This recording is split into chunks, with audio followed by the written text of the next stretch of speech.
Rick.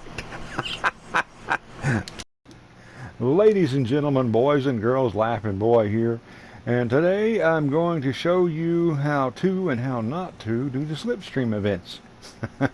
They do seem to be gaining in popularity, but still not everybody understands exactly how these things work. And, they have caused a little bit of confusion. But they do pay pretty well, so it's a good thing to do.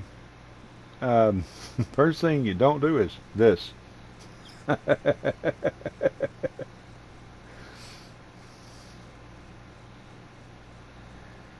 Oh man, yeah. But the first thing you should understand is the checkpoints. The way the checkpoints work is all of your team has to be together to you know, to trigger the checkpoint. If you're too far apart, the checkpoint will be red, as you will see here, because my teammate got ahead of me, and because I did something stupid and went off the track back there. um, my teammate had to wait for me, and as you see here, I got a little bit ahead of my teammate, and it turned red. It turns green when everybody gets close enough to trigger it. Also, it is called slipstreaming for a reason, because when you're close enough behind somebody, it doesn't have to be your teammate. You can slipstream an opponent, which is you will see. Well, you'll see the air currents coming off the back of my bike. What goes on the the real life version is the lead person is actually kind of breaking the wind. It's like the wake of a boat. If you watch a boat going through the water, you'll see the waves going out around it.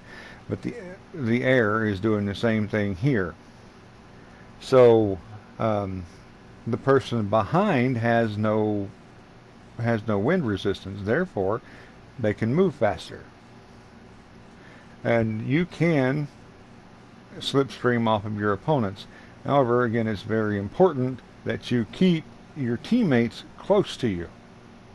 And you have to be aware that your opponents, once the weapons are turned on, your opponents can knock you off the motorcycle. That's another little point I'll make in just a second, in case you don't know how to do that yet. But slipstreaming, I want to one of the things one of the methods that's used in NASCAR in real life racing is slingshotting, and that is you come up behind somebody, even especially if it's a teammate. You can come up behind them, and being that you do not have wind resistance, your bike or car has a much easier time and can go faster. And you pick up speed, you come up behind the vehicle, and you just you just pull out to the side, at the pretty close to the last second. That way you still have speed. You're now going to be having wind resistance, but you will be able to get out ahead of that car, and that car in turn, or that bike in turn, will then be able to slipstream you and slingshot around you. And that's a helpful technique when trying to race. Again, your opponents will well, they can, and they will probably be trying to knock you off the bike. In order to swing, you hold the X button and press the L1 button or the R1 button, depending on which direction you're trying to swing. Anyway, that's pretty much all there is to this. It can be a fun and lucrative way to, little game mode. It's an adversary mode. It's kind of racing and kind of not, but it pays a decent amount of money, even when you're just when you're just the bare minimum of 4 people. Now, of course, what you see here is during the double money and double RP, which is definitely a plus. So I would get out there. If you haven't done this, if you haven't tried it, I would definitely go out there and try to make your money.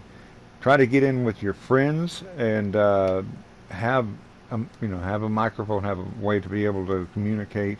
And if you and your friends can get in on the same team, and you can cooperate and make a good bit of money, especially if your if your friends know how to drive, or in this case, ride. Anyway, I hope that you've enjoyed this. I hope it's been helpful. If you have enjoyed it, or it's been helpful, especially if it's been both, I would really, really appreciate it if you guys would leave a thumbs up. If you like this video, like this video, please. It does help me. It does help the video to get to a larger audience. Anyway, thanks for watching. Have a wonderful day. Laughing Boy out.